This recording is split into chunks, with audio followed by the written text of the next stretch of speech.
우리 말씀을 보겠습니다. 우리 말씀은 계속 연이어서 우리 시편 89편 38절에서 45절의 말씀을 보도록 하겠습니다. 오늘 이 말씀을 가지고 하나님의 진노가 너무 크십니다. 하나님의 진노가 너무 크십니다. 라는 제목으로 같이 은혜를 나누기로 원합니다. 하나님은 누구에게 진노하실까요? 하나님은 아무런 죄가 없는 사람에게 진노하지는 않으시죠. 하나님은 신실하지 않는 사람에게 진노하십니다.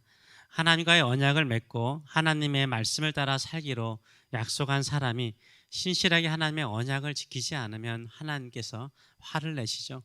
우리도 서로 간에 약속을 했는데 그 약속을 지키지 않으면 화가 나지 않습니까? 하나님께서 진노하시는 방법은 무엇일까요? 그것은 바로 버려두시는 것입니다. 버려두시는 것이 그만큼 우리에게 큰 고통이 되는 거죠. 영적으로 내가 하나님께 외면당하는 것처럼 천부여 의지 없어서 그 옛날에는 왜 나를 박대하시나이까, 이 말이 참 좋았던 것 같아요. 박대하시나이까, 외면하시나이까로 바꿔놨는데요, 하나님께서 나를 박대하는 것처럼 느껴질 때 이게 참 하나님께서 나에게 화를 내시고 계시구나, 하나님께서 나를 좀 깨우치려고 하시는구나 하는 것을 알 수가 있습니다. 하나님께서 버려두시면 우리는 힘을 잃어버립니다. 진짜 힘을 잃어버립니다.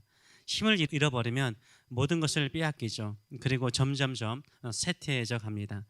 저도 이런 경험이 있는데, 자동차가 잘 달리다가 갑자기 시동이 꺼져 버렸어요. 엔진이 죽어버렸습니다. 엔진이 죽어버리면 어떻습니까? 차는 가죠. 차는 이렇게 가속력이 있어가지고 차가 쭉 가는데 속도가 줄어드니까 엑셀레이터 아무리 밟아도요, 차 안 갑니다.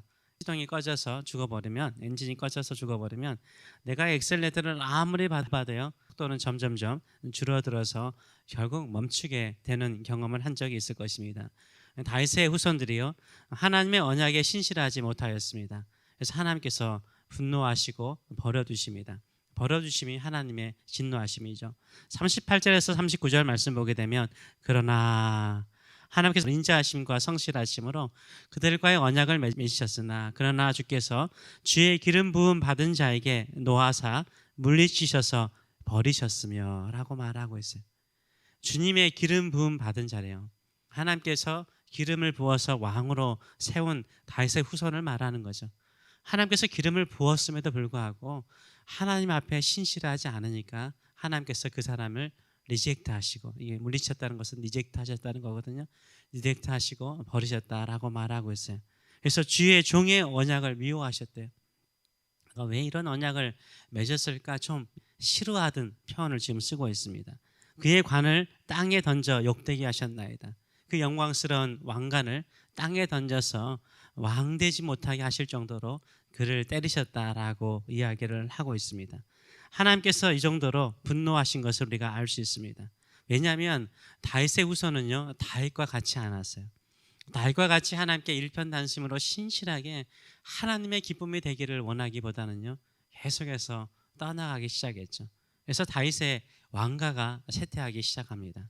하나님께서 언약을 따라 모든 대적으로부터 너를 보호할 뿐만 아니라 모든 대적을 이기게 할 것이라 라고 주께서 약속하셨어요.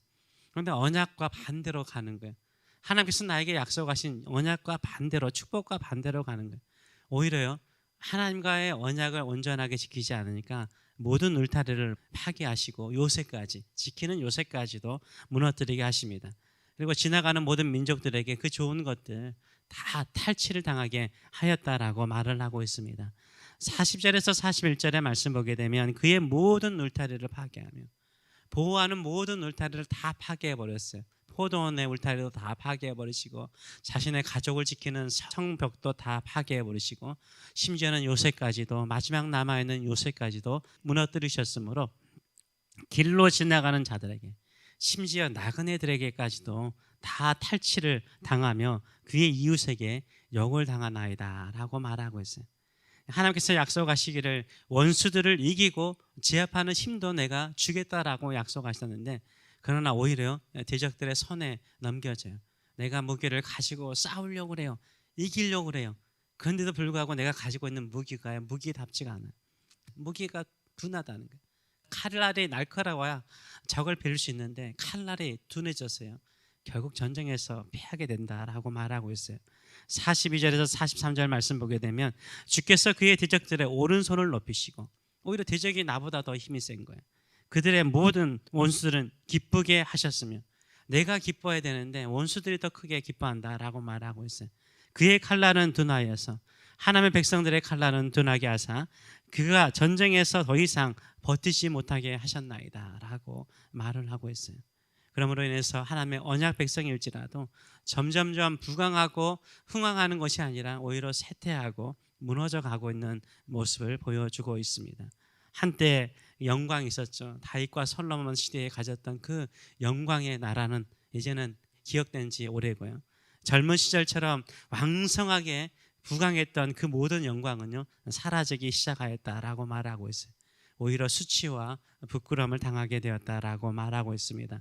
그래서 44절에서 45절의 말씀 보게 되면 그의 영광을 그치게 하시고 그의 왕위를 땅에 엎으셨으며, 결국 다윗이 하나님의 언약을 받고 다윗의 왕조를 이루지 않았습니까? 그리고 400년 후에 586년에 바벨론에 의해서 철저하게 파괴되어 버리죠. 그 영광은 사라졌다라고 말하고 있습니다. 이게 다윗의 왕과가 무너져가는 한 모습을 보여주고 있어요. 한 사람 다윗의 신실함을 통해서 하나님께서 그에게 영원한 언약을 맺었음에도 불구하고 그의 후손들은 그 믿음을, 그 신앙을 온전하게 지켜나가지 못했던 것이죠. 그렇다고 해서 하나님께서요 그 언약을 버리시나요? 아니요. 하나님은 그 언약을 지키세요.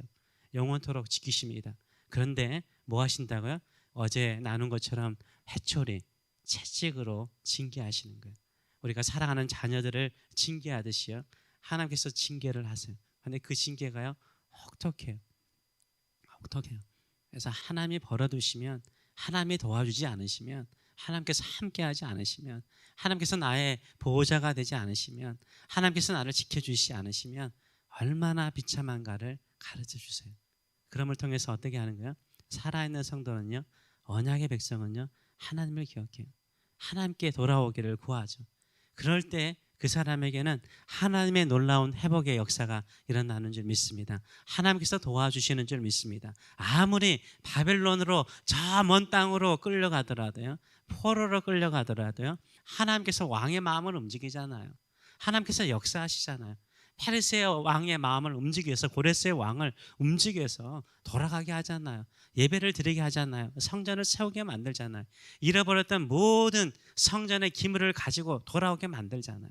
하나님께서 그렇게 하시는 것입니다. 예전에 그 뉴스에 그런 내용이 나왔죠. 기울어진 경사로가 이렇게 있었는데 차를 파킹을 했나 봐요. 파킹을 했는데 내려서 보니까 차가 계속 밀려 내려오는 거예요. 그래서 이 젊은 청년인데, 이 젊은 청년이 그 내려오는 차를요 막으려고, 내려오지 않도록 정지시키려고 막았는데 얼마나 차가 무거워요. 그 트럭이 그대로 밀려와서 이 청년을 깔아버렸습니다. 그래서 밑으로 들어가서 죽었어요. 사람들이 몰랐어요. 나중에 알고 보니까 차에 깔려있는 청년을 발견했죠. 우리 인생도 마찬가지가 많아요. 이 세상은요 기울어져 있죠. 끊임없이 하나님의 백성들을요 유혹하고 힘들게 하고 어렵게 만들어요. 우리 힘으로 그거 이길 수 없어요.